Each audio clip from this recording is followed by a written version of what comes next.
కృపగల దేవుని ప్రశస్త నామాన ప్రభు రక్తంతో కడగబడి పవిత్రంగా జీవిస్తున్న ఆయన పిల్లలైన మీ అందరికీ కూడా నా హృదయపూర్వకమైన ధన్యవాదాలు చెల్లించుకుంటున్నాను. దేవుడు ఎంతగానో ప్రేమించారు. ఆయన ప్రేమ చాలా గొప్పది. ఆయన ప్రేమలో మనం నిలిచి ఉండుటకు ప్రభు సహాయం చేశాడు. ఈ రోజున ఒక పాట పాడుకొని తర్వాత వాక్యాన్ని ధ్యానం చేసుకున్నాం. యూదా స్తుతి గోత్రపు సింహమా యేసయ్యా, నా ఆత్మీయ ప్రగతిని స్వాధీనమా, నీవే కదా నా ఆరాధనా, ఆరాధనా స్తుతి ఆరాధనా, నీవే కదా నా ఆరాధనా, ఆరాధనా స్తుతి ఆరాధనా. యూదా స్తుతి గోత్రపు సింహమా యేసయ్యా, నా ఆత్మీయ ప్రగతిని స్వాధీనమా, నీ ప్రజల నెమ్మదికై రాజాజ్ఞ మార్చింది నీవేనని, నీ ప్రజల నెమ్మదికై రాజాజ్ఞ మార్చింది నీవేనని, అహమును అనచి అధికారులను అధముల చేసిన నీకు అసాధ్యమైనది ఏమున్నది, అసాధ్యమైనది ఏమున్నది. యూదా స్తుతి గోత్రపు సింహమా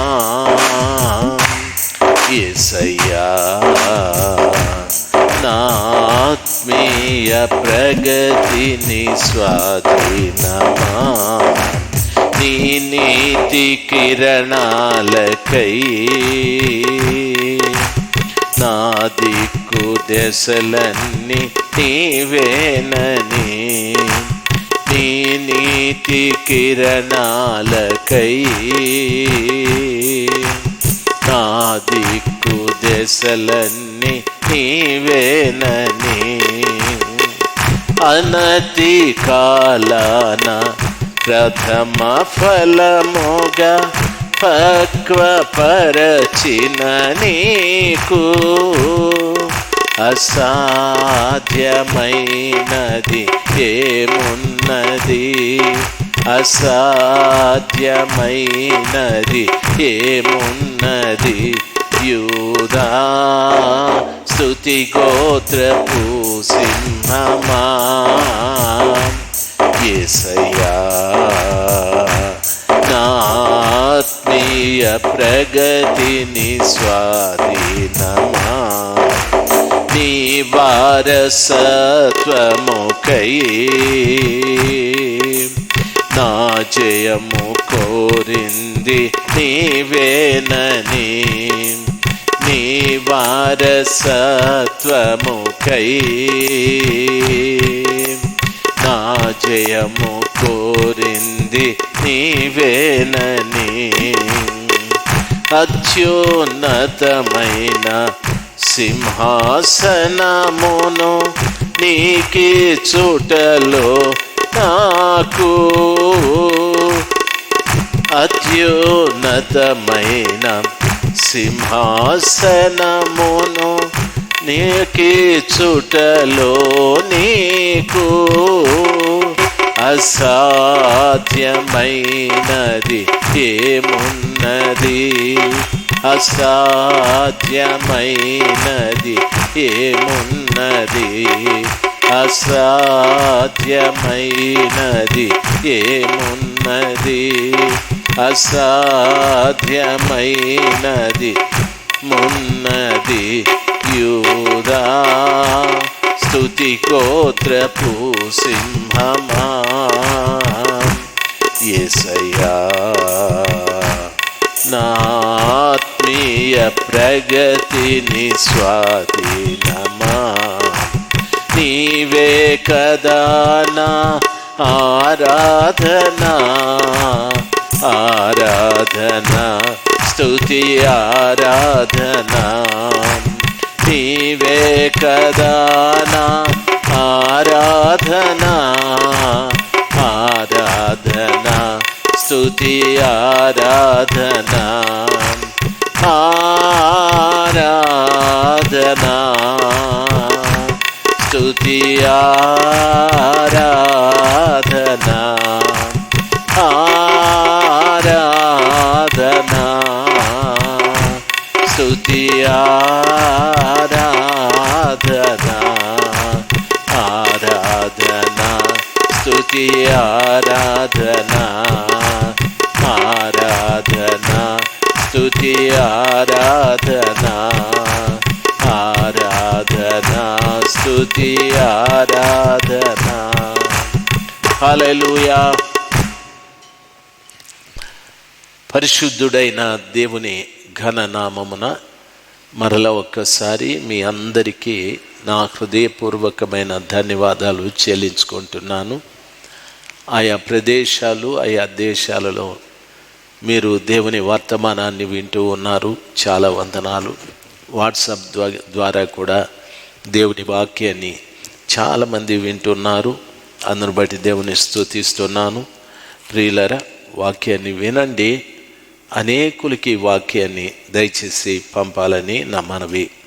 మనము కూడా దేవుని నామములో నిర్విరామముగా దేవుని వాక్య పరిచర్య చేసే విషయంలో అందరూ పట్టుదల కలిగి దేవుని వాక్యాన్ని ప్రజలందరికీ వినిపించు రీతిగా పని చేయాలి. ప్రియులారా, నేను పదే పదే చెప్తున్నాను, దేవుని కృపను బట్టి దైవ సేవకులు Immanuel ministries Hyderabad Jeremiah pastor గారు, తర్వాత అమనా చర్చ్ బెంగళూరు కేపీ రాజశేఖర్ గారు, Immanuel gospel ministries pastor Vedanayakam గారు పలమనేర్, తరువాత ప్రియులారా hosanna official Guntur, hosanna ministries Rajahmundry pastor Wesley గారు, పాస్టర్ అబ్రామ్ గారు, హోసన్న మినిస్ట్రీస్ ఒంగోలు పాస్టర్ రాజు గారు, హోసన్న మినిస్ట్రీస్ విజయవాడ రమేష్ గారు పాస్టర్ గారు, హోసన్న మినిస్ట్రీస్ తర్వాత కర్నూలు పెడ్రిపాల్ గారు. ఈ దైవజనులు చక్కటి సందేశాలు చెప్తున్నారు, దయచేసి వినండి. దైవ సేవకులు సాల్మన్ గారు బేర్షెబా మినిస్ట్రీస్ ఏలూరు చాలా మంచి వర్తమానాలు చెప్తున్నారు, దయచేసి వినండి. దేవుని మహాకృప, మీరు ఎలాగైనా సరే వాక్యం విని ఆత్మలో బలపరచబడి దేవుని రాజ్యంలోనికి ప్రవేశించాలని నా ఆశ.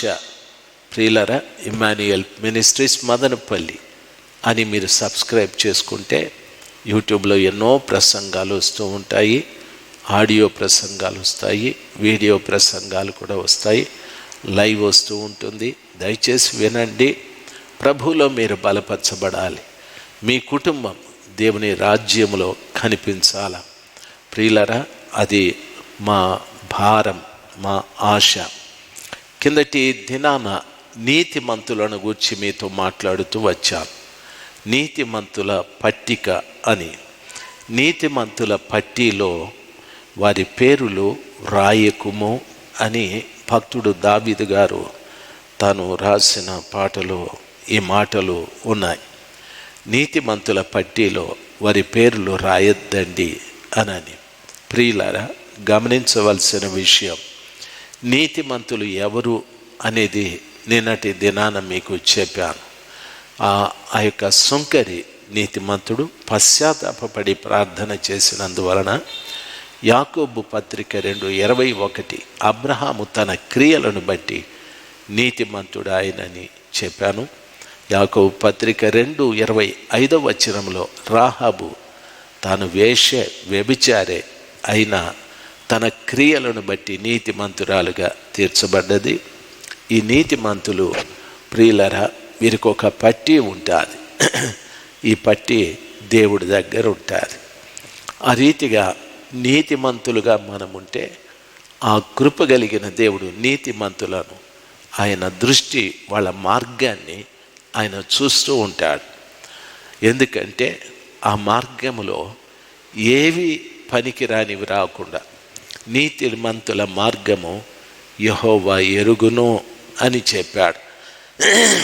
మా కీర్తన 1:5 దుష్టుల మార్గము నాశనమునకు నడుపును అనని 6 కాబట్టి నీతిమంతుల మార్గాన్ని దేవుడు చూస్తూ ఉంటాడు. వారి మార్గములలో ఏ విధమైనటువంటి సమస్యలు కానీ, ఇరుకు ఇబ్బందులు కానీ, కష్టాలు కానీ, నష్టాలు కానీ ఏవి కూడా రాకుండా ఆయన చూస్తూ ఉంటాడు. కాబట్టి దేవుడు చాలా బాధ్యత కలిగిన వాడు. నీవు నీతిమంతుడివైతే ఖచ్చితంగా దేవుడు నీ మార్గాన్ని సుఖముగా నడిపించటానికి ఆయన సహాయం చేస్తాడు. ఆ పైన కీర్తనల గ్రంథము 69వ అధ్యాయము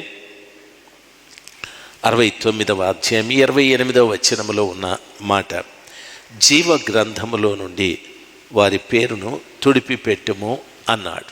దానికంటే ముందుగా పట్టి అనే మాట, ఒక లిస్ట్, ఆ లిస్టుని పట్టి అంటారు. దావీదు గారి దగ్గర కూడా ఒక పట్టి ఉంది. మీరు మొదటి దినవృత్తాంతాలు 11వ అధ్యాయం 11వ వచనాన్ని చదివితే బైబిల్ ఈ రీతిగా సెలవిస్తుంది. మొదటి దినవృత్తాంతాలు 11వ అధ్యాయము 11వ వచనంలో ఈ మాట రాయబడి ఉంది. నేను చదువుతాను, దయచేసి వినాలి. ప్రియులరా, 10వ వచనం నుండి చదువుతాను. ఇజ్రాయేలీయులకు యెహోవా సెలవిచ్చిన ప్రకారము దావీదును పట్టాభిషేకము చేయుటకై అతని రాజ్యమునందు అతనితోనూ ఇజ్రాయేలీయులందరితోనూ కూడి సహాయము చేసిన దావీదు నొద్దనున్న పరాక్రమశాలులైన వారిలో ప్రధానులు వేరు. దావీదు నొద్ద నుండిన ఆ పరాక్రమశాలుల పట్టీలోని వారు 30 మంది. వారిలో హక్మోని కుమారుడైన యాషాబాము ముఖ్యుడు. ఇతడు ఒక యుద్ధమందు 300 మందిని చంపి వారి మీద ఈటె ఆడించెను అని వాక్యము సెలవిస్తుంది. ప్రియులరా, ఈ వాక్యంలో చదవబడిన రీతిగా దావీదు గారి దగ్గర పరాక్రమశాలులు పట్టి ఒకటి ఉంది. ఆ పరాక్రమశాలులో 30 మంది ఉన్నారు. ఆ 30 మందిలో వాక్యంలో చెప్పబడిన రీతిగా హక్మోని కుమారుడైన యాషాబాము అనేవాడు ముఖ్యుడు. అతడు ఒక యుద్ధంలో 300 మందిని చంపి వారి మీద ఈటె ఆడించాడని వాక్యంలో రాయబడింది. యాషాబాము పరాక్రమశాలులు 30 మంది ఉన్నారు ఆ పట్టీలో. అందులో యాషాబాము ప్రాముఖ్యమైన వాడు. అతడు ఒక యుద్ధంలో 300 మందిని అతడు చంపి వారి మీద ఈటె ఆడించాడని వాక్యము సెలవిస్తుంది. దావీదు దగ్గర పరాక్రమశాలులు ఉన్నారు. అయితే పరమ దావీదైన యేసు ప్రభు దగ్గర కూడా పరాక్రమశాలుల పట్టి ఉంటుంది. దావీదు దగ్గరున్న పరాక్రమశాలుల పట్టీలో 30 మంది ఉన్నారు. యేసు ప్రభు దగ్గరున్న పరాక్రమశాలుల పట్టీలో ఎన్ని లక్షలు, ఎన్ని కోట్ల మంది ఉన్నారో తెలీదు. ఇక్కడ వాక్యములో సెలవిచ్చిన రీతిగా యాషాబాము అనేటటువంటి వాడు ఈ 30 మందిలో ప్రాముఖ్యమైన వాడు. అదే రీతిగా ప్రపంచంలో యేసు ప్రభు దగ్గర పరాక్రమశాలుల పట్టీలో నీవు ప్రాముఖ్యమైన వ్యక్తిగా కనిపించాలి. ఇతడు ఒక యుద్ధములో 300 మందిని చంపాడు. అయితే యేసు ప్రభు దగ్గరున్న పరాక్రమశాలులకు రోజు యుద్ధమే బైబిల్ సెలవిస్తుంది. మీరు పోరాడేది శరీరాలతో కాదు, అధికారులతోనూ అంధకార చీకటి శక్తులతోనూ దురాత్మల సమూహాలతోనూ అని చెప్పాడు. ఈ రీతిగా మనము పోరాడుతున్నటువంటి ఈ యుద్ధములో ఎందరిని మనము చంపాము అనేది గమనించవలసిన విషయం. ఎందరిని చంపారు? ప్రియులారా, ఎంతమందిని చంపి దేవుని రాజ్య విస్తరణకు మీరు తోడ్పడ్డారు ఆలోచన చేయండి. ప్రియులారా, ప్రభు పిల్లలుగా మీరు ఆలోచించవలసిన విషయం. ఒకసారి జరిగిన సమాచారం ఏమిటంటే, ఒక అబ్బాయి మిలిటరీలో ఇంజనీర్గా పనిచేసేవాడు. ఆయన మంచి వ్యక్తి. అయితే ఆ మిలిటరీలో పనిచేస్తున్న ఆయన క్రమేణా నీరసించిపోతూ ఉన్నాడు. కారణమేమో తెలియదు. అతని మెడికల్ ఫిట్నెస్ బాగాలేదని మిలిటరీ వారే ఆయన్ని ఇంటికి పంపేశారు. ఆ ఇంటికి వచ్చిన తర్వాత వారు అటు ఇటు హాస్పిటల్ తిరిగారు. ఆ బిడ్డ కోలుకోలేరు.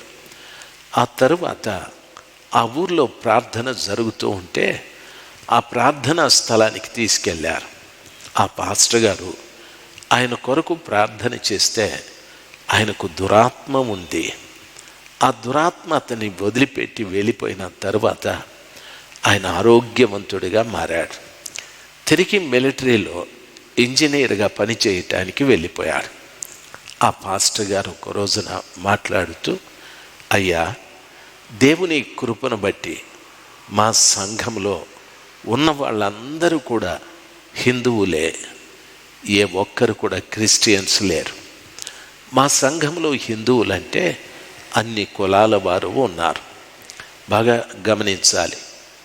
రెడ్డిస్ ఉన్నారు, తరువాత కమ్మ వాళ్ళు ఉన్నారు, ముస్లింలు ఉన్నారు, మాలలు ఉన్నారు, మాదిగలు ఉన్నారు, అన్ని కులాల వారు ఉన్నారు. అయితే ఎవరు కూడా మీది కులము మాది ఆ కులమని ప్రస్తావన లేదు అని ఆయన మాట్లాడుతూ, దరిదాపు మా సంఘంలో ఒక 500 మందికి పైనే విశ్వాసులు ఉన్నారు. ఎప్పుడు కానీ ఎవరి నోట కానీ మా కులమని చెప్పింది కానీ, లేక వారిని గురించి వీరిని గురించి మాట్లాడింది కానీ లేదు అని చాలా గొప్పగా చెప్పారు. రెండవది, ఈ సంఘంలో దేవుడు అనేక మంది జీవితాలలో గొప్ప గొప్ప కార్యాలు చేశాడు. కొన్ని కుటుంబాలను కట్టాడు. సమాధానం లేని కుటుంబాలు సమాధానపరచబడ్డాయి. కొంతమంది రోగులు స్వస్థపరచబడ్డారు. కొంతమంది చాలా పాపముతో జీవిస్తున్న వ్యక్తులు వారి పాపాన్ని విడిచిపెట్టి పరిశుద్ధంగా జీవిస్తున్నారు. అక్రమాలు చేసేవాళ్ళు, వడ్డీలకు ఇచ్చేవాళ్ళు కూడా మానేసుకున్నారు. ఈ రీతిగా సంఘంలో దరిదాపు 500 మందికి ప్రతి వారికి కూడా ఒక మంచి సాక్ష్యం ఉంది అని చెప్తూ వచ్చాడు. నాకు నిజంగా చాలా ఆశ్చర్యం అనిపించాది. ఎందుకు ఈ మాటలు చెప్తున్నాను తెలుసా? ఆ దైవజనుని గొప్ప చేయాలని కాదు. సాతానుడు వీళ్ళందరినీ కూడా తన వశంలో పెట్టుకొని కుటుంబంలో సమాధానం లేక వడ్డీలకు ఇచ్చేవారినిగా, లంచాలు తీసుకునేవారినిగా, తరువాత ఎన్నో మోసాలు చేసేవారినిగా, వ్యభిచారాలు చేసేవారినిగా, త్రాగుబోతుల్నిగా చేసుకొన్నది. అయితే ఈ దైవ సేవకుడు సర్వశక్తిమంతుడైన, రాజులకు రాజైన ఆ సర్వోన్నతుడైన దేవుని పక్షాన నిలబడి ఒక పరాక్రమశాలిగా వారిలో పనిచేస్తున్నటువంటి దయ్యపు శక్తులతో యుద్ధము చేసి వాటిని ఓడించి వాటి నుండి ఈ ప్రజలను విడిపించి దేవుని యొక్క రాజ్యములోకి చేర్చాడు ఆయన. ఈయన దరిదాపు పదే మాట్లాడుతూ 500 మంది కంటే పైగా ఉన్నారు. అని చెప్పాడు. అంటే ఇక్కడ వాక్యంలో మనము చదువుకున్నట్లయితే యాషాభము అనేటటువంటి ఆయన 300 మందిని శత్రువులను చంపి ఆయన వారి మీద ఈటె ఆడించాడని, ఈ దైవ సేవకుడు 500 మందిలో పనిచేసే దయ్యపు శక్తులను పూర్తిగా ఓడించి వారి మీద వాక్యం అనే ఖడ్గాన్ని తిప్పాడు అని చెప్తూ ఉన్నాను. ఈ రోజున గమనించవలసిన విషయం ప్రియులారా, ప్రతి దైవ సేవకుడు ఈ దైవజనుని లాగా అనేక మందిని వారిని పీడిస్తున్న దయ్యపు శక్తుల నుండి విడిపించి వారిని ప్రభు దగ్గరికి నడిపిస్తే వాళ్ళని ఏమనాలో తెలుసా? పరాక్రమశాలులు అని అనాలి. దేవుని సన్నిధానంలో ఈ మాటలు వింటున్న ప్రతి వారికి నా మనవి, దైవజనులైతే మీకు, విశ్వాసులైతే మీకు ఈ మాటలు చెప్తున్నాను. మేము యేసు ప్రభుని నమ్ముకొని ఇంతకాలమయ్యాది, అంతకాలమయ్యాది. నేను మారు మనసు పొందాను, బాప్తిసం పొందాను, నేను రక్షించబడ్డాను. నేను ప్రతి సంవత్సరం నాను తల్లి గర్భంలో పుట్టిన ఆ జన్మదినము కంటే రక్షించబడినటువంటి దినము, తిరిగి పుట్టిన దినం నా జన్మదినము, ఏవో విచిత్రమైన మాటలన్నీ చెప్తూ ఉంటారు. అవి అవసరం లేదు. దేవునికి రోజున పరాక్రమశాలులు కావాలి. శత్రువైన సాతానుడి చేత నాశనమైపోతున్న వ్యక్తులు ప్రపంచంలో బోలెడంతమంది ఉన్నారు. వాళ్ళను పీడించేటటువంటి సాతాను శక్తులను ఓడించి వారిని విడిపించి దేవుని రాజ్య వారసులుగా చేసే ఒక పరాక్రమశాలిగా ప్రతి క్రైస్తవుడు మారాలి, ప్రతి దైవ సేవకుడు మారాలి. ప్రియులారా, బాగా గమనించాలి. ఒకడు సహవాసంలో పాట పాడి సంతోషిస్తూ ఉంటాడు, ఇంకొకడు సహవాసంలో సాక్ష్యం చెప్పి సంతోషపడిపోతూ ఉంటాడు, ఇంకొకడు సహవాసంలో పరిచర్య చేసి సంతోషపడిపోతూ ఉంటాడు, ఇంకొకటి సహవాసంలో ఆ కీబోర్డు వాయించి నేను చాలా బాగా కీబోర్డు వాయించాను సంతోషపడిపోతూ ఉంటాడు. దేవునికి కావాల్సింది నీవు చేసిన పని నీవే తలంచుకొని సంతోషపడేది కాదు. ఆ సహవాసంలో ఉన్న నీవు దేవుని పక్షమున ఒక పరాక్రమశాలి కావాలి అనేది దేవుని ఆశ. ప్రియులారా, దేవుని బిడ్డలుగా ఈ మాటలు వింటున్నప్పుడు మీరు పరాక్రమశాలులా, సంఘంలో ఏదో ఒక చిన్న పని చేసి దానితో సంతృప్తి చెంది వెళ్ళిపోతున్నారా? ఆలోచించండి.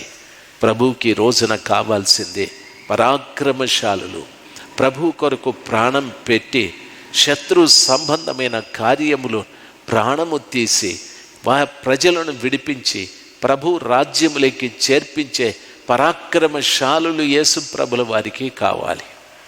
దావీదు దగ్గర పరాక్రమశాలుల పట్టి ఉన్నట్టుగా యేసయ్య కూడా అలాంటి పరాక్రమశాలుల పేర్లన్నీ కూడా ఒక పట్టీలో తయారు చేసుకుంటాడు.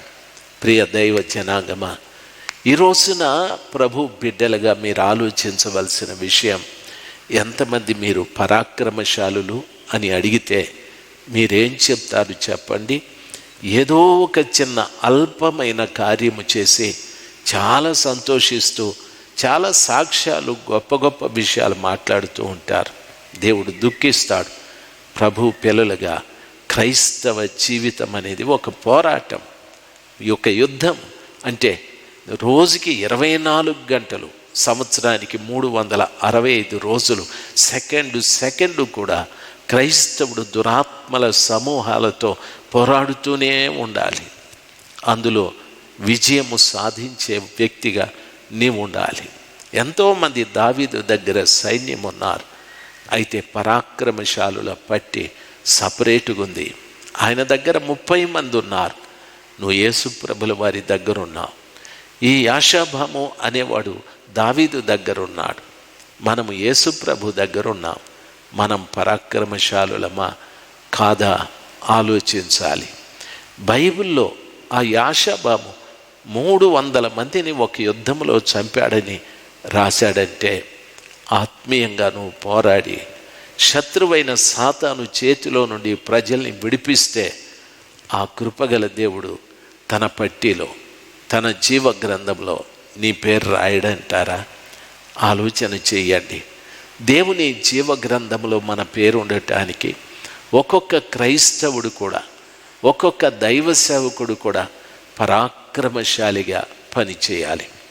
పరాక్రమశాలి యుద్ధ నైపుణ్యత కలిగి ఉంటాడు. పరాక్రమశాలి అన్ని యుద్ధములు నేర్చుకో ఉంటాడు. కత్తి యుద్ధము, కర్ర సాము, కర్ర యుద్ధము, తరువాత ఈటె విసరడము, అంబులు వేయడము, బాణాలు విసరడము, ఒడిసెలతో వేయడము, ఇవన్నీ యుద్ధాలు తాను నేర్పరి అయి ఉంటాడు. ప్రియులారా, యేసు ప్రభు దగ్గర పరాక్రమశాలిగా కావలసినటువంటి వాడు శత్రువుతో పోరాడటానికి అవసరమైన యుద్ధ నైపుణ్యత అంతా కూడా తెలుసుకొని ఉండాలి. పాడాలి, ప్రసంగించాలి, ఉపవసించాలి, కన్నీటితో ప్రభు దగ్గర మొరపెట్టాలి, వాక్యాన్ని బోధించాలి, వాక్య ప్రకారంగా జీవించాలి. ఇవన్నీ యుద్ధాలే. దావీదు పాట పాడితే సౌలులో ఉన్న దయ్యం పారిపోయాది తెలుసా? దయచేసి గమనించాలి. ఫిలిప్పు సమరియాలో దేవుని వాక్యం బోధిస్తూ ఉంటే అనేక మంది రోగులు స్వస్థపరచబడ్డారు తెలుసా? పేతురు కొర్నేలియంట వాక్యాన్ని బోధిస్తూ ఉంటే అక్కడ కూడి ఉన్న వాక్యం వింటున్న అనేక మంది అన్యులు ఆ రోజే వాక్యం వింటున్నారు. వాళ్ళందరి మీదికి పరిశుద్ధాత్మ వచ్చింది తెలుసా? ఈ రీతిగా ఈ పరాక్రమశాలులు దేవుని సన్నిధానంలో మొరపెడుతుంటే దయ్యాలు పారిపోతూ వచ్చాయి. వందలు వేల మంది ప్రజలు దేవుని రాజ్యంలో చేర్చబడుటకు ప్రభు కృప దయచేశాడు. నీవెప్పుడైనా పాడినప్పుడు దయ్యాలు పోయాయా? నీవెప్పుడైనా వాక్యం బోధించేటప్పుడు రోగులు స్వస్థపరచబడ్డారా? నీవెప్పుడైనా వాక్యాన్ని బోధించేటప్పుడు పరిశుద్ధాత్మ ఎవరైనా పొందారా? పరాక్రమశాలులారా, దేవుని మందిరములో 3 గంటలు 2 గంటలు 1 గంట కూర్చొని వెళ్ళిపోయేది పరాక్రమము కాదు, ప్రయోజనం లేదు. పరాక్రమశాలి అన్ని ఆయుధములతో యుద్ధం చేయడమే కాకుండా పరాక్రమశాలి తన ప్రాణాన్ని గురించి చింతించడు. యుద్ధ భూమిలోకి వెళ్ళిన తరువాత చావో లేక యుద్ధమో, తాను చావడమో శత్రువుని చంపడమో అనే ఒక తీర్మానంతో బయలుదేరి వెళ్తాడు. భయపడడు. పరాక్రమశాలి భయపడడు. తాను చావటానికైనా సిద్ధమే, శత్రువుని చంపటానికైనా సిద్ధమే. క్రైస్తవుడి రోజున భయపడకూడదు. చాలామంది క్రైస్తవులు ప్రియులారా ఈ కరోనా గురించి సేవ చేయడం మానేసుకున్నారు. చాలామంది సేవకులు ఈ రోజున ఏమంటారు తెలుసా? దేవుడు ఈ కరోనా పంపి సేవకులు విశ్రాంతి తీసుకునేకి దేవుడు అవకాశం ఇచ్చాడని. తప్పుడు మాటలు అవన్నీ కూడా. దయచేసి గమనించాల్సిన పరాక్రమశాలి ఎప్పుడు విశ్రాంతి తీసుకోడు. 24 గంటల సేపు అలర్ట్గా ఉంటాడు. తనకొచ్చిన యుద్ధాలను మరిచిపోకుండా ప్రాక్టీస్ చేస్తూ ఉంటాడు. నైపుణ్యత ఇంకా అభివృద్ధి కావటానికి దయచేసి గమనించాలి. ప్రార్థించేవాడు ఇంకా ఎక్కువ ప్రార్థించాలి. వాక్యం చదివేవాడు ఇంకా ఎక్కువ చదవాలి. వాక్యం బోధించేవాడు ఇంకా ఎక్కువగా బోధించాలి. వాక్యానుసారంగా జీవించేవాడు ఇంకా తూచా తప్పకుండా వాక్య ప్రకారంగా జీవించాలి. ఉపవసించేవాడు ఇంకా ఉపవసించాలి. ఈ రీతిగా అభ్యాసం పెరుగుతూ రావాలి, ప్రాక్టీస్ చేస్తూ రావాలి. అప్పుడే పరాక్రమశాలులలో నీవు ప్రాముఖ్యమైన వ్యక్తిగా కనిపించటానికి అవకాశాలు ఉంటాయి. దైవ జనాంగమ, దేవుని బిడ్డలుగా మీకు నా మనవి, దేవుడు ఆ పరాక్రమశాలుల పట్టీలో నీ పేరు రాయాలని ఎదురు చూస్తూ ఉన్నాడు. అయితే నువ్వు పరాక్రమశాలి కాదు. ఎన్నో పర్యాయాలు ఈ విధంగా అంటారు, బాబు ప్రార్థన చేయంటే విశ్వాసులు కొంతమంది అంటారు, నాకు ప్రార్థన రాదండి, నా భార్యను చేయమనండి అంటాడు. అంటే 5 సంవత్సరాలు 10 సంవత్సరాలు సహవాసంలోకి వస్తూ ఉన్నటువంటి వాడు కూడా ప్రార్థన చేయలేడు. చాలామంది పాట పాడు బాబు అంటే, సార్ నేను పాడలేను సార్, కాబట్టి పాట 10 సంవత్సరాలు సంఘంలో ఉండి కూడా పాట రాని వాళ్ళు ఉన్నారు. పోనీ సాక్ష్యమైనా చెప్పు బాబంటే, నాదేముంది సార్, నాకు ఎట్లా చెప్పాలనో తెలియదు అంటాడు. ఈ రీతిగా సాక్ష్యము రాని, పాట రాని, ప్రసంగం రాని, ప్రార్థన రాని వీళ్ళందరూ కూడా సంఘాల్లో నిండిపోయారు. సంఘాలలో నిండిపోయారు. పరాక్రమశాలులు కాదు వీరు. ఏ యుద్ధ నైపుణ్యత లేదు. దయచేసి వినాలి. యుద్ధ నైపుణ్యతే కాదు, సాతానుడితో పోరాడే ఆ స్థాయిలోకి ఇంకా వీరు రాలేదు. ప్రియులారా గమనించాలి. సాతానుడే వీరితో పోరాడి వీరి మీద దెబ్బలు కొడుతూ ఉన్నాడు. అందుకే విశ్వాసులను అడగండి, ఒక్కరు కూడా ఒక మంచి మాట చెప్పలేరు. మా కుటుంబంలో సమస్య, మాకు ఆర్థిక ఇబ్బందులు ఉన్నాయి, మాకు రోగాలు ఉన్నాయి, మాకు విరోధులు ఉన్నారు, మాకు తగాదాలు ఉన్నాయి, మాకు అప్పులు ఉన్నాయి, ఇన్ని చెప్తారు. ఎందుకో తెలుసా? పరాక్రమశాలులు కాక సంఘంలో చెత్త చెదారం అంతా కూడా నింపుకున్నాం. దేవుని వాక్యం సెలవిచ్చిన రీతిగా సహవాసంలోకి వచ్చిన తరువాత ప్రతి ఒక్కరిని కూడా ఒక రాణువానిగా క్రమమైన పద్ధతిలో పోరాడే ఒక జట్టిలాగా విశ్వాసులను తయారు చేసే ఆ పని సేవకుడిది. సేవకుడు అట్లా తయారు కావాలంటే తాను కూడా అలాంటి నియమాలు పద్ధతులు పాటించి తాను కూడా పరాక్రమశాలి అయి ఉండాలి. ఆ రీతిగా బైబిల్ సెలవిస్తుంది. దావీదు దగ్గర యాషాబాము అనేటటువంటి వాడు ఉన్నాడు. దావీదు దగ్గర ఉన్న 30 మంది పరాక్రమశాలుల్లో వీడొకడు. ఈడు ఒక యుద్ధమందు 300 మందిని చంపి వారి మీద ఈటె ఆడించాడని వాక్యం సెలవిస్తుంది. ఎంత గొప్ప మాట! ఒక సామాన్యమైన రాజు దగ్గరే అంత గొప్ప పరాక్రమశాలి ఉంటే, రాజులకు రాజు, ప్రభులకు ప్రభువు, వైద్యులకు పరమ వైద్యుడు, భూపతులకు అధిపతి, జీవులకు అంతిమ న్యాయాధిపతి అయిన యేసుప్రభు దగ్గర నీవు ఇంకెంత పరాక్రమశాలిగా బ్రతకాలి. ఎంతమంది ప్రజలు శత్రువైన సాతానుడి చేత నాశనమైపోతున్నారు. ఒకసారి ఆలోచన చేయి. నీ ఇంట్లో వారిని చూడు, ఎక్కువ దూరం చూడద్దు. నీ ఇంట్లో వారిని చూడు, నీ తోడబుట్టిన వారిని చూడు, నీ బంధువులను చూడు, నీ స్నేహితుల్ని చూడు. వీళ్ళందరూ శత్రువైన సాతానుడి చేత పాడైపోతున్నారని తెలిసి కూడా నీవు నిశ్శబ్దమైపోయావు. ఆ కృపగల దేవుని గురించి గొప్పగా చెప్తావు, కానీ పరాక్రమశాలి అయ్యేది ఎప్పుడు? వీరిని విడిపించేది ఎప్పుడు? నీవు వారిని విడిపించు లోపుగా వారు చనిపోతే నిజంగా ఎంత ఘోరమైన సమాచారం. ఒక ఆఫీసులో 2 పనిచేస్తూ ఉన్నారు. ఒక మంచి విశ్వాసి, చాలా భక్తి కలిగిన వ్యక్తి, ఆయన ప్రక్క టేబుల్లోనే ఇంకొక ఆయన ప్రతి దానికి లంచాలు తీసుకుంటూ ఉన్నాడు. ఆ తర్వాత ఈ క్రిస్టియన్ ఆఫీసర్ ఎప్పుడు తాను ఎవరి దగ్గర 10 రూపాయలు తీసుకోలేదు. ఆయన టేబుల్ మీద ఏ పెండింగ్ ఫైలు లేదు. ఆయన ఫైల్ వస్తే చకచక తన పని చేసేసి పంపించేస్తాడు. ఆ ఊరంతా తెలుసు. ఆ ఆఫీసులో ఆ ఆఫీసర్ గారు చాలా ప్రాంప్ట్గా పనిచేస్తాడు.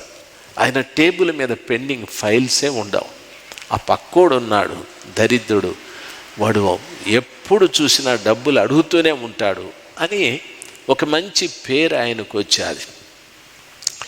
ఈ విశ్వాసి అయిన ఈ ఆఫీసర్ తన పనేదో తానేదో చూసుకొని వెళ్ళిపోయేవాడు. ఈయన చనిపోయాడు. విశ్వాసి అయిన ఆఫీసర్ చనిపోయాడు. తన పక్క టేబుల్ అతను కూడా చనిపోయాడు. వాళ్ళిద్దరూ కూడా దేవుని దగ్గరికి తీర్పుకు వెళితే ఆ ముందు అవిశ్వాసి అయినటువంటి ఆ లంచాలు తీసుకునే ఆయన ముందు వెళుతూ ఉంటే ఈ విశ్వాసి వెనకల నిలబడి, వీడికి ఈరోజు నరకం గ్యారెంటీ, వీడు అగ్నిగంధకాల్లో పడి నాశనం అయిపోతాడు, ఎంతగా పీడించినాడు భూమి మీద వీడు ప్రజల్ని అని అనుకుంటూ పోతున్నాడు. అక్కడికి వెళ్ళిన తరువాత దేవుడు ఆ వ్యక్తిని చూసి, నా కుమారుడా, నేనెవరో తెలుసా అని అన్నాడు. ఆయన అన్నాడు, మీరెవరో నాకు తెలియదండి అనని. యేసు ప్రభు అని ఎప్పుడైనా భూమి మీద నువ్వు విన్నావా? విన్నానండి, విన్నానని అటు ఇటు చూసి వెనక్కి తిరిగి, ఈయన యేసు ప్రభు భక్తుడేనండి, అయితే ఏ రోజు నాకేమీ చెప్పలేదు అన్నాడు. రెండవది, ప్రభువు అడిగిన మాట, నేను నన్ను నమ్ముకుంటే భూమి మీద పాపం చేయకూడదని తెలీదా నీకు అని. మా ఆఫీసులో అందరు తీసుకుంటారండి, ఈయన ఒక్కడే తీసుకోడు. మిమ్మల్ని నమ్ముకుంటే ఆ పాపము చేయకూడదనే సమాచారం నాకు తెలియదండి. నేను ఎంతోమంది దేవుళ్ళను పూజ చేస్తున్నాను, కానీ ఏ దేవుడు ఆ మాట చెప్పలేదండి. అందుకని నేను లంచాలు తీసుకునింది వాస్తవమేనండి అనని. ఈ వెనకలో ఉన్నటువంటి విశ్వాసి అయిన ఆఫీసర్ నవ్వుకుంటూ ఉన్నాడు, వీడికి పెద్ద శిక్షే పడిపోతుంది అని. ప్రభు అన్నాడు ఆ వ్యక్తిని చూసి, భూమి మీద నీకు ఎవరు చెప్పలేదు కాబట్టి నిన్ను నేను క్షమించాను, నువ్వు పరలోకానికి వెళ్ళిపో అన్నాడు. వీడికి గుండె పగిలిపోయింది విశ్వాసికి అక్కడికి వచ్చిన తర్వాత ప్రభు అన్నాడు, నువ్వు నరకానికి వెళ్ళు అని. ఏం అడగలేదు, నువ్వు నరకానికి వెళ్ళు అని.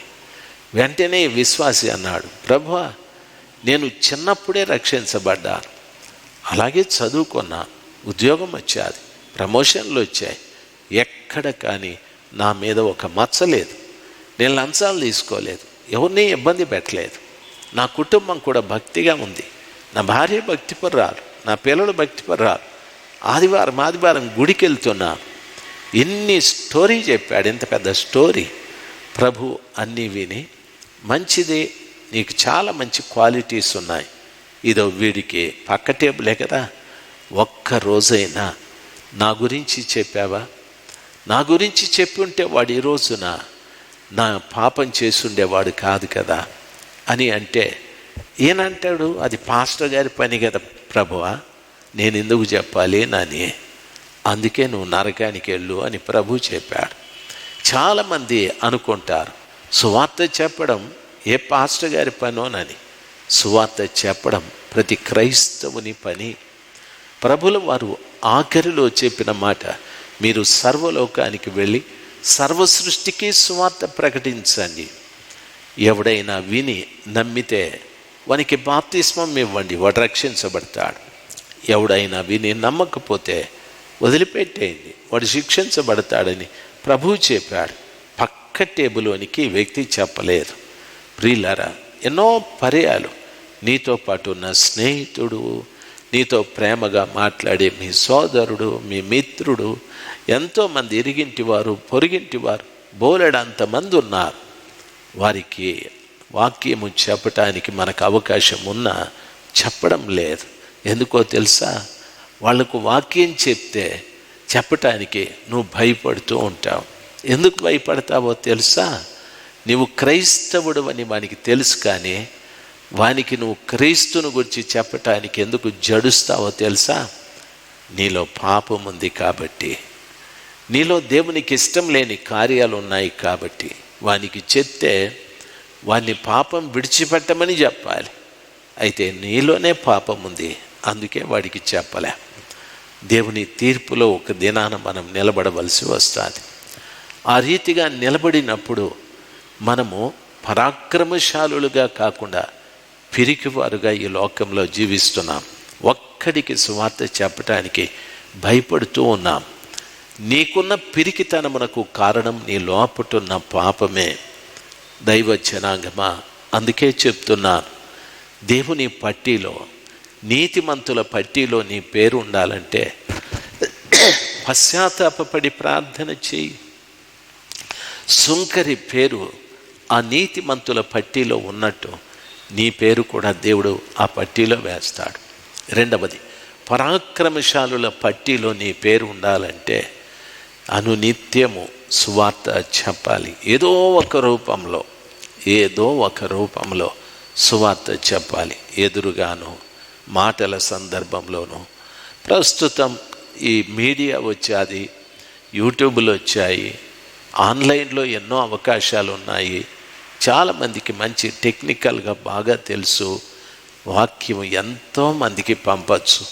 దయచేసి గమనించాలి. అయితే నువ్వు ధైర్యముగా శత్రువైన సాతానుడితో పోరాడటానికి కావాల్సింది నీలో పాపం ఉండకూడదు. అది ఉంటే నువ్వు పిరికివాడివి, పరాక్రమశాలి కాలేవు. ఒక వ్యక్తి పరాక్రమశాలి కావాలంటే పిరికితనం పోవాలి. దావీదు దగ్గరున్న యాషాబాము 30 మందిలో ఒకడు, ప్రధానమైన వాడు. అతడు పరాక్రమశాలిగా శత్రువుల మీదకి వెళ్ళి 300 మందిని ఒక యుద్ధంలో చంపాడంటే ఎంత గొప్ప సమాచారము. కొన్ని ఏండ్లుగా క్రైస్తవుడు క్రైస్తవుడు క్రైస్తవుడు క్రైస్తవుడు అని చెప్తూ ఉన్నావు. ఒకరోజు కూడా నువ్వు పరాక్రమమైన కార్యము చేయలేదు. కారణం పిరికితనముతో భయపడుతూ ఉన్నావు. దానికి కారణం నీలో ఉన్న పాపమే.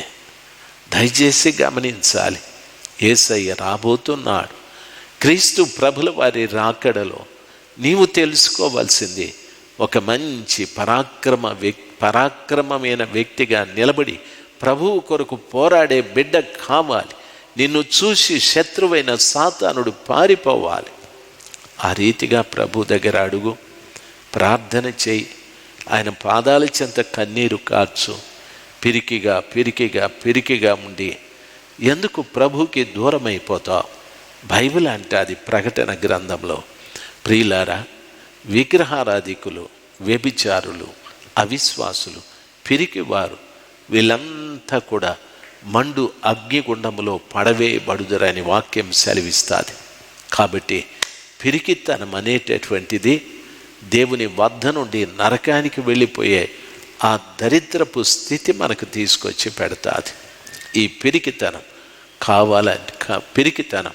కావాలని మనం కోరుకోం.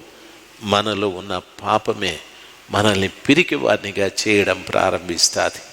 కాబట్టి దైవ జనాంగమా, 2వ విషయాన్ని మీకు చెప్తాను, దయచేసి గమనించాలి. 2వ దినవృత్తాంతాలు 28వ అధ్యాయం, 2వ దినవృత్తాంతాలు 28వ అధ్యాయం 13వ వచనాన్ని చదువుతాను, గమనించాలి. మరియు యాజకులను లేవీయులను సేవ చేయవలసిన వంతుల పట్టియును, యెహోవా మందిరపు సేవను గూర్చిన పట్టియు, యెహోవా మందిరపు సేవోపకరణముల పట్టియు దావీదు అతనికి అప్పగించను అని వాక్యము సెలవిస్తుంది. ప్రియులారా, బాగా గమనించవలసిన విషయం, వాక్యంలో సెలవిచ్చిన రీతిగా దావీదు మహారాజు దగ్గర 3 పట్టీలు ఉన్నాయి. 4, ఒకటి పరాక్రమశాలుల పట్టీ ఉంది, 2వది సేవ చేసేటటువంటి యాజకులు లేవీయుల పట్టీ ఉంది, 3వది యెహోవా మందిరపు సేవను గూర్చిన పట్టీ ఉంది, 4వది మరియు సేవోపకరణముల పట్టీ కూడా ఉంది. సేవకు ఉపయోగపడేటటువంటి పరికరాలు, యాజకులు, లేవీయుల పట్టీ, తరువాత సేవ ఏ విధంగా చేయాలి అనేటటువంటి ఒక పట్టీ, పరాక్రమశాలుల పట్టీ. దావీదు దగ్గర ఇన్ని పట్టీలు ఉన్నాయి. సామాన్యమైనటువంటి దావీదు దగ్గరే ఇన్ని పట్టీలు ఉండేటప్పుడు సర్వశక్తిమంతుడైన దేవుని దగ్గర ఎన్ని పట్టీలు ఉంటాయో ఆలోచించండి. మొదటిది పరాక్రమశాలుల పట్టీ, 2వది యాజకులు లేవీయుల పట్టీ కూడా ఉంది. ఇశ్రాయేలీయుల 12 గోత్రాలలో లేవీ గోత్రం ఒక్కటి కదా. ఆ లేవీ గోత్రములో ఎంతమంది యాజక ధర్మాన్ని నిర్వర్తిస్తున్నారో వాళ్ళందరి పట్టి దావీదు దగ్గర ఉంది. ఈ రోజున మనమంతా కూడా లేవీయులమే, క్రైస్తవులమే. ఎంతమంది దేవుని పరిచర్య చేస్తున్నారో వాళ్ళందరి పట్టి దేవుడి దగ్గర ఉంటుంది. బాగా గమనించాలి. యాజకుడు అంటే, లేవీయుడు అంటే దేవుని హత్తుకునివాడు అని అర్థం. అనగా దేవుని పరిచర్య చేసే వ్యక్తి పూర్తిగా దేవుని హత్తుకొని దేవుని మీదే ఆధారపడి బ్రతకాలి. నేను సేవ చేస్తున్నాను, నాకు డబ్బులు ఎట్లా? నేను సేవ చేస్తున్నాను, నేను ఉద్యోగం చేసుకుంటాను. నేను సేవ చేస్తున్నాను, నా అవసరాలు తీర్చేది ఎవరు? నేను సేవ చేస్తున్నాను, నా కుటుంబాన్ని పోషించేది ఎవరు? ఇలాగా ఆలోచించకూడదు. యాజకుడు అనగా లేవీయుడు పూర్తిగా దేవుని మీద ఆధారపడాలి. లేవియా అనే మాటకు హత్తుకొనుట అని అర్థం. లోకంలో ఉన్న ప్రతి దానిని విడిచిపెట్టి ప్రభుని హత్తుకొని జీవించేవాడు లేవీయుడు. ఈ రోజున సేవకుడు అనే ప్రతి వాడు కూడా లోక సంబంధమైన వాటిని అన్నిటిని కూడా విడిచిపెట్టి ప్రభుని హత్తుకొని జీవించేవాడు నిజమైనటువంటి యాజకుడు, నిజమైన సేవకుడు. ఈ రోజున సేవకులు 190 మంది లోకాన్ని పట్టుకున్నారు, దేవుణ్ణి పట్టుకోలేదు. లోకం అంటే డబ్బు డబ్బు డబ్బు, ఆస్తులు, అంతస్తులు, భవనాలు, కార్లు, ఎన్నెన్నో పట్టుకున్నారు. దయచేసి గమనించాలి, నీకు కారు ఉండడం తప్పు కాదు. అయితే కారు దేవుని పరిచర్యకేనా, నీ విలాసాలక ఆలోచించాలి. నీకు బండి ఉండడం తప్పు కాదు. ఆ బండి దేవుని పరిచర్యక లేక పనికిరాని కార్యాల కొరక ఆలోచన చేయండి. ఈ మధ్యన ఒక సేవకుడు బండి కొన్నాడు. అతడు చాలా రోజుల నుండి నాకు చెప్పేవాడు, నాకు ఒక బండి కావాలా, ప్రార్థన చేయండి, నాకు ఒక బండి, ఒక చర్చి కావాలా, ప్రార్థన చేయండి అని. నేను అన్నాను, మొదట ఆత్మల్ని సంపాదించరా బాబు, మళ్ళీ బండి మందిరము ఆ సంగతి దేవుడు ఎరుగు. దరిదాపు నేను 20 సంవత్సరాలు మందిరం లేకుండా సేవ చేసిన. ఎక్కడో వేరే వాళ్ళు మందిరం స్థలం ఇస్తే అక్కడుండి నేను సేవ చేసిన. తరువాత దేవుడు నాకు ఇచ్చినాడు. అసలు నేను సైకిల్లో తిరుక్కుంటా ఉండేవాడిని, చిన్న బండి కూడా లేదు అప్పట్లో అని ఏదో నా మాటలు నేను చెప్పినాను. వానికి నచ్చలేదు. ఒకరోజు ఏం చేసినాడో తెలుసా, మా చర్చి హెచ్పి గ్యాస్కు వెళ్ళే రోడ్లో ఉంది. వీడి గ్యాస్ సిలిండర్ కొరకు వెళ్తూ ఉన్నాడు. వెళ్ళేటప్పుడు గేటు దగ్గరకు వచ్చి కుయ్యి కుయ్యి అని హార్న్ వేసినాడు, బండి హార్న్ వేస్తే మా పిల్లలు చూసి ఏమని అడిగినారు. అడిగితే వీడన్నాడు, అయ్యగారు ఉన్నారా అని. ఉన్నాడంటే వాడి బండి లోపలికి తెచ్చినాడు. వాని బండికి పూలహారం వేసుకున్నాడు. వేసుకొని, అయ్యగారు ప్రైజ్ అలాడ్ అయ్యగారు, మీ ప్రార్థన ద్వారా నేను ఒక బండి కొనుక్కున్నాను అన్నాడు. నేను ప్రార్థనే చేయలేదురా బాబు, అది అబద్ధము, ఎట్లా నువ్వే తంటాలు బడి కొనుక్కున్నావు, మంచిది అని. మోడల్ ఎంత, డబ్బెంత అని అడిగినాను. పెద్ద మొత్తమే చెప్పినాడు. ఏమో అంత డబ్బు ఎక్కడిదిరా నీకు అంటే, దేవుడిస్తాడు అయ్యగారు అని అన్నాడు. దేవుడిస్తాడా, ఓకే ఓకే అని, ప్రార్థన చేయండి అయ్యగారు అని కీ కూడా ఇచ్చినాడు. ఆ కీ దాంట్లో పెట్టి స్టార్ట్ చేయమని కూడా చెప్పినాడు. ప్రార్థన చేసి కీ పెట్టి స్టార్ట్ చేసినాడు. అయిపోయింది. చాలా హ్యాపీగా పోయినాడు. నాకు కూడా 100 రూపాయలు కానుక ఇచ్చిపోయినాడు. బండి ఎత్తుకొని పోయినాడు. గ్యాస్ తీసుకున్నాడు. ఏం చేసినాడో మనకు తెలియదు. ఒక 3 నెలల తరువాత అదే రోడ్లో పోతా ఉన్నాడు. బండి మీద కాదు, నడుచుకొని పోతా ఉన్నాడు. నేను పిలిచిన, ఏయ్ ఎట్రా అని చెప్పి పిలిస్తే వచ్చినాడు. బండి ఏది అన్నా. ఇంకెక్కడ బండి, నేను డ్యూ కట్టలేదు, బండి ఎత్తుకొని వెళ్ళిపోయి అని. దేవుడు ఇచ్చినాడంటివి కదరా, దేవుడేలే, వీడే లోను మీద 100 రూపాయలు 1000 రూపాయలు కడితే బండ్లు ఇచ్చేస్తారు. లోను మీద తీసుకున్నాడు మనోడు. ఇది కంతు కట్టలేదు, ఎత్తుకొని వెళ్ళిపోయినారు. ప్రియులారా, ఇలాంటి వాళ్ళు పరాక్రమశాలులు అంటారా? దయచేసి గమనించాల్సింది. ఇంకా చాలామంది సేవకులు, చాలా కేటగిరీస్ ఉన్నాయి. చాలామంది చక్కగా ఉదయాన స్నానం చేసి వైట్ డ్రెస్ వేసుకొని, ఓ బ్యాగ్ వేసుకొని, బైబిల్ చేతిలో పట్టుకొని ప్రతి ఇంటిని దర్శిస్తారు. ప్రతి ఇంటిని. అసలు ఆ విశ్వాసులు వానికి సంబంధమే లేదు. వాళ్ళు ఏదో చర్చికి పోతూ ఉంటారు. ప్రతి ఇంటిని దర్శించి ప్రార్థన చేస్తారు. ఆ ఇంటి వాళ్ళకి మనసుందో మనసు లేదో కానీ కనీసం 20, 50, మా ఊర్లో ఇచ్చేది 20, 50 ఇస్తే గొప్ప. వాడేదో పెద్ద సేవకుడైతే 50 ఇస్తారు. అట్లా 10, 20 ఇట్లా వసూలు చేసుకొని వెళ్ళిపోతారు. వీళ్ళంతా పరాక్రమశాలే చెప్పండి? దేవుని పట్టీలో వీళ్ళు ఉంటారా చెప్పండి? దయచేసి గమనించాలి. బైబిల్ ఏమంటుందో తెలుసా? యాజకులు లేవీయుల పట్టి దావీదు చేతిలో ఉంది అన్నాడు.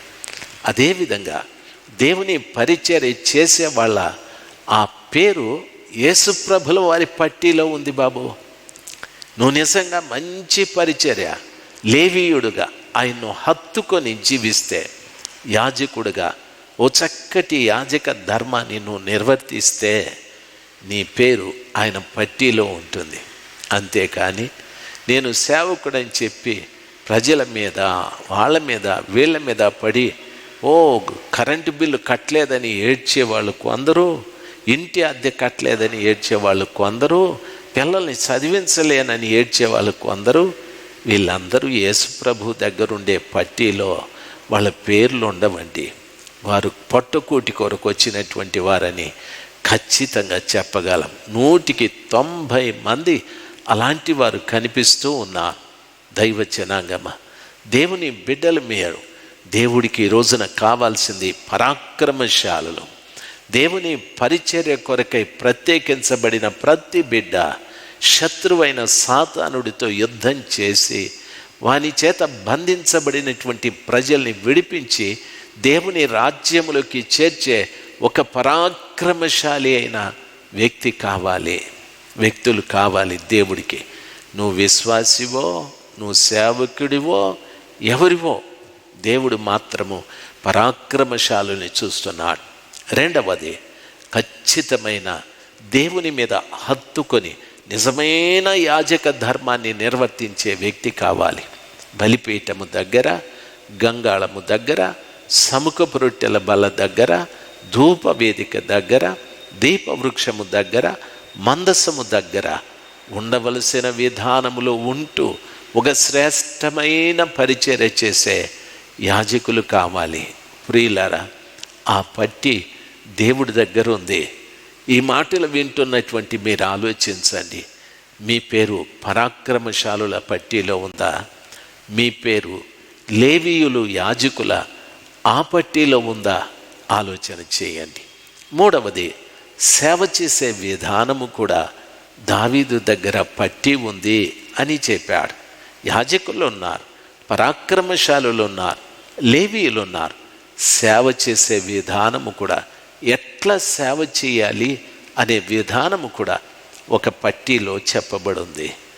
దేవుని సేవ చేసే వాళ్ళు ఎవరిష్టం వచ్చినట్టు వాళ్ళు చేస్తే అది సేవ అనిపించుకోదు. దేవుడు ఒక క్రమాన్ని పెట్టాడు. సంఘము అని అంటే ఆ సంఘానికి, సంఘం యొక్క ఉద్దేశం ఏమిటంటే అపోస్తల కార్యం 20:28 అంటాడు, క్రీస్తు తన స్వరక్తమిచ్చి సంపాదించుకున్న సంఘము అని అన్నాడు.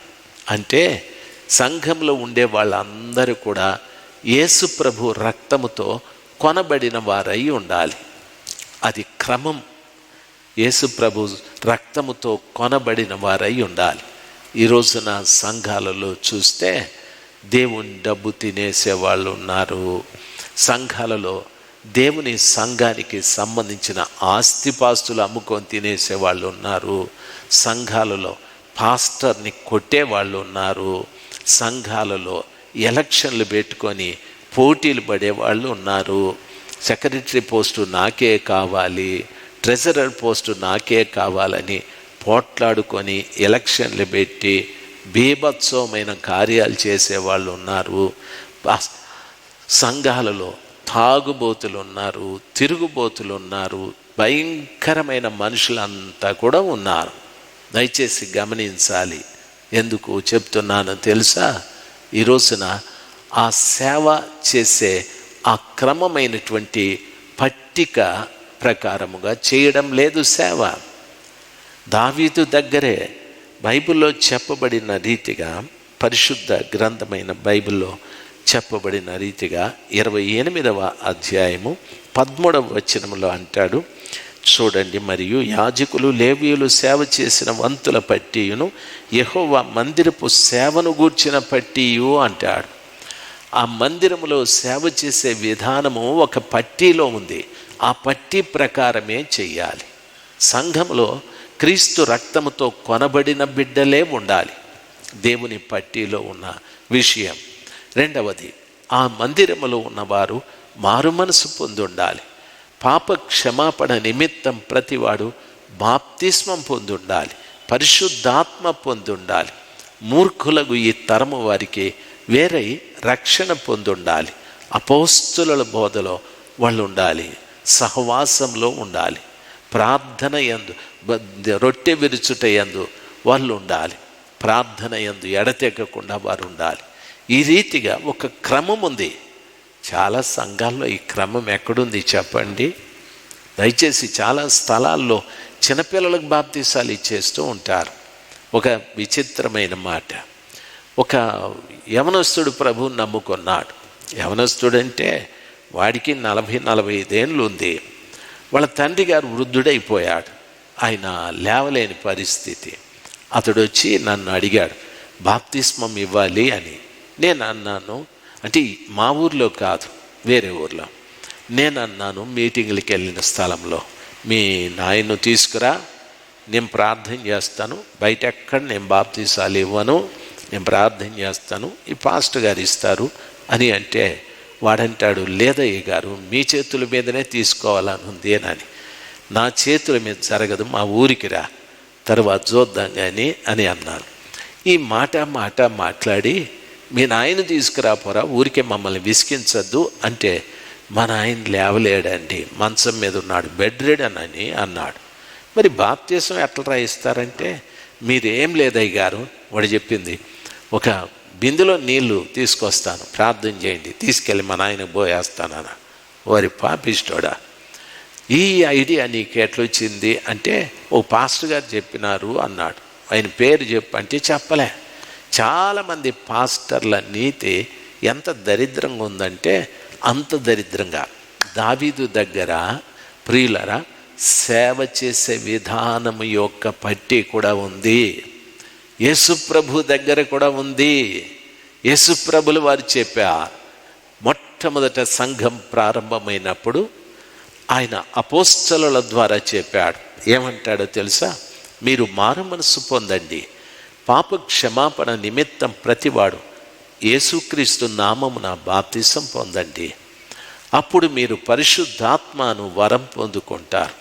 మూర్ఖులకు ఈ తరము వారికి వేరే రక్షణ పొందండి. అపోస్తలుల బోధయందు, సహవాసమందు, రొట్టె విరుచుటయందు, ప్రార్థన యందు ఎడతెగకుండా ఉండండి. క్రమము యొక్క పట్టి ఉంది. ఆ పట్టి ప్రకారంగా సంఘములో సేవ చేయాలి. దైవ జనాంగమా, దైవ సేవకులకి నా మనవి, మీ సంఘంలో ఉండే బిడ్డలందరినీ చూడండి, వాళ్ళు మారు మనసు పొందారా? ఎందుకంటే ప్రభు దగ్గర ఉన్నటువంటి సేవా విధానము పట్టిలో మొట్టమొదటిది అదే. దయచేసి వినాలి. ఈ రీతిగా మనము చేయకపోతే ప్రయోజనమేముందండి? దేవుని సేవా విధానపు పట్టిలో ఉన్నట్టుగా చేయలేకపోతే నువ్వు చేసేది సేవే కాదు. చాలామంది చెప్తారు పరిశుద్ధాత్మ ఉంది అని ఒకరు, లేదని ఒకరు, భాషలు ఉన్నాయని ఒకరు, లేదని ఒకరు, భాషలు మాట్లాడాలన్నా మాట్లాడకూడదా అని ఒకరు, ప్రవచనాలు ఉన్నాయా లేవా అని ఒకరు, ఓ పరిశుద్ధాత్ముడు వచ్చినాడు వెళ్ళిపోయినాడని కొందరు. చాలా విచిత్రమైనటువంటి సంఘాలలో ఉపదేశాలు చేస్తూ ఉన్నారు. తప్పండి. దేవుని వాక్యం సెలవిస్తారు. మొట్టమొదట ప్రభుల వారి పట్టిలో ఉన్న ఈ విషయాలు మీరు నేర్చుకోండి, వాటిని పాటించండి, దేవుడు సంతోషిస్తాడు. సేవలో ఉన్నటువంటి ఆ విధానం యొక్క పట్టిని మనము మీరి ప్రవర్తించినట్లయితే ప్రభుల వారు మీరెవరో నాకు తెలియదని ఖచ్చితంగా చెప్తారు. ఆయనకు తెలియని వాళ్ళు చాలామంది సేవ చేస్తున్నారు. ఈ మాట ప్రకారంగా ఆయనకు తెలీదు ఎవడీడని. ప్రభు తీర్పు దినానంటాడు, ఆయన వెళ్ళి ప్రభా మేము దయ్యాలు ఎలగొట్టామని, మేము రోగాలు బాగు చేసినామని. ఒక ఆయన ఎప్పుడూ నాతో అంటాడు, ఏమంటాడంటే, నేను ప్రార్థన చేస్తే దయ్యాలు పోతాయి, నేను ప్రార్థన చేస్తే రోగులు లేచి నడుస్తారు, నేను ప్రార్థన చేస్తే అల్సర్లు బాగైపోతాయి ఏమో చెప్తాడు. తీరా ఆయన చర్చిలో చూస్తే ఒక 10 మంది కూడా ఉండరు. నేను అడుగుతాను, ఏమయ్యారయ్యా వాళ్ళందరూ అంటే, నేను ప్రార్థన చేస్తాను, వాళ్ళు రోగాలు బాగా అయితే వాళ్ళు వెళ్ళిపోతారు. అంటే వీడి సరైనటువంటి సేవ పట్టీలో ఉందా? దేవుని పట్టీలో ఉన్న ఆ సేవా క్రమాన్ని పాటిస్తున్నాడా? లేదు. వీడు కూడా దేవునికి తెలియదు. చాలామంది యేసుప్రభుల వారు చనిపోయిన వారిని బ్రతికించినా ఎవరితో చెప్పలేదు, చెప్పనివ్వలేదు. అయితే ఈరోజు పడిశం బాగైతే, జలుబు బాగైతే మైకులు పెట్టి, స్టేజీల మీద మైకులు పెట్టి సాక్ష్యాలు చెప్పిస్తున్నారు. ఏవేవో సాక్ష్యాలు.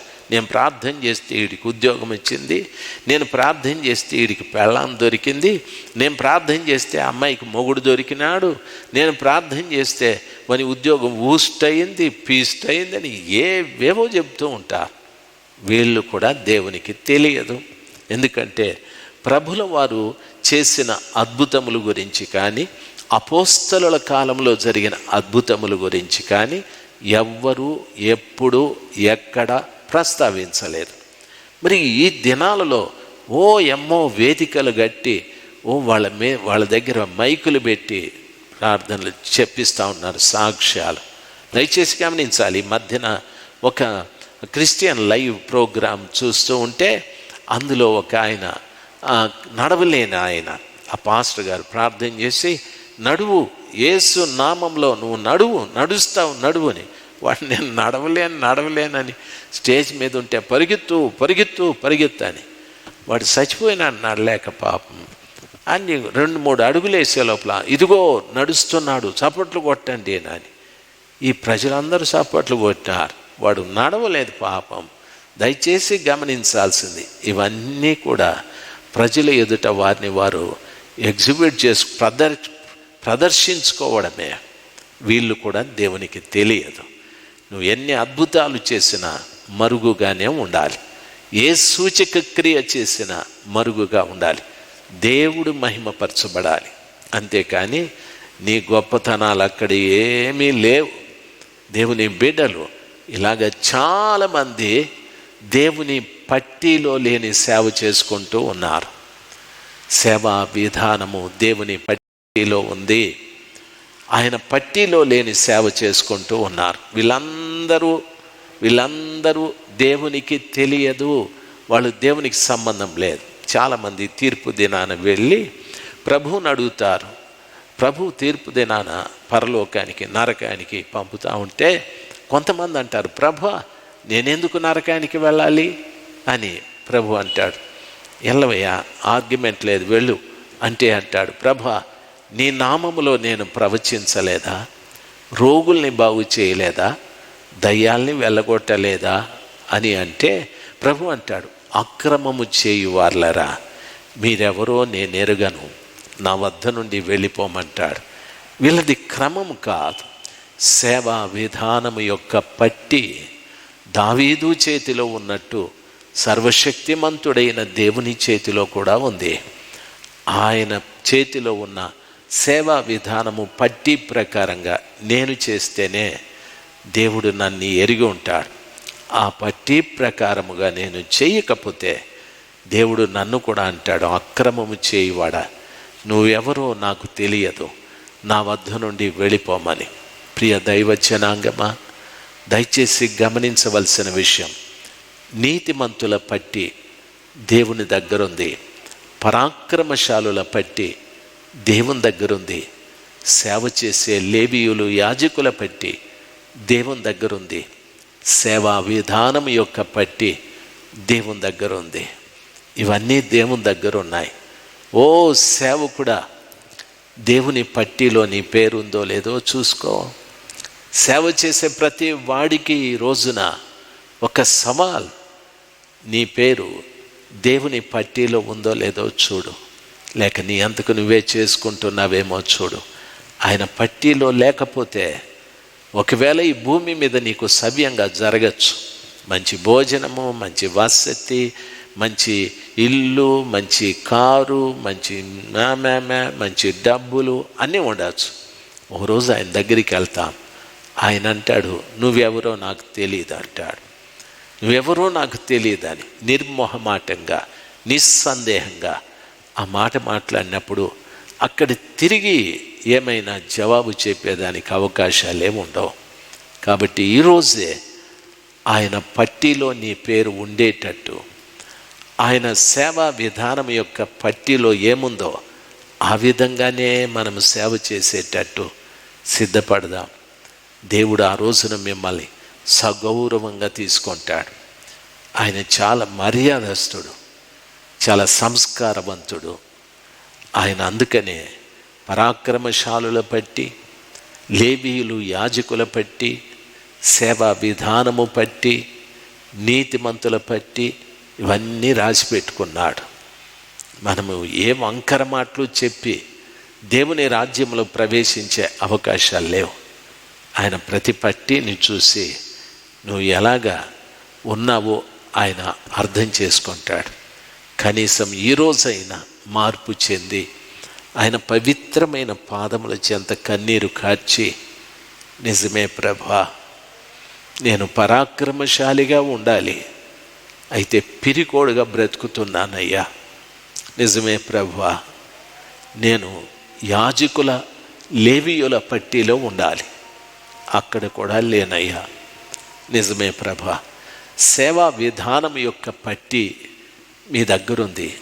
మీరు మీ చిత్త ప్రకారంగా కాకుండా నా ఇష్ట ప్రకారంగా, నా చిత్త ప్రకారంగా చేసుకుంటున్నాను సేవ, నన్ను క్షమించండి. ఇవన్నీ కూడా కొంతకాలం జరుగుతాయి.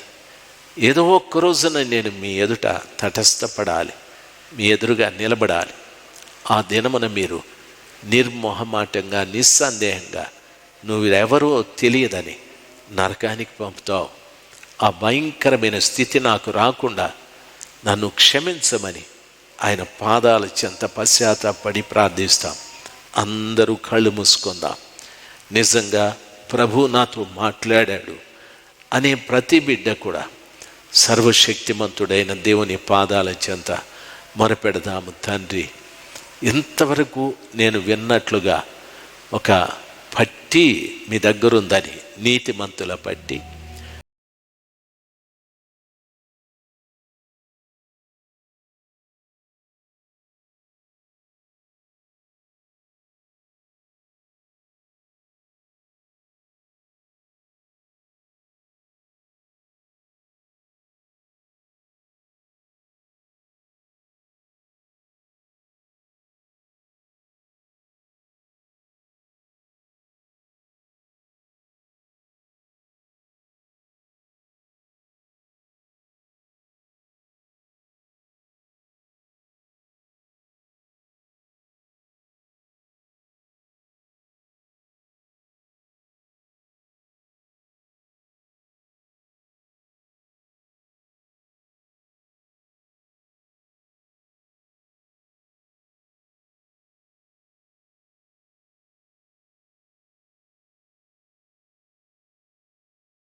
స్వామి మీరే కార్యము జరిగించండి ప్రభా. ఈ ప్రపంచాన్ని దయచేసి మీరు చూడండి తండ్రి.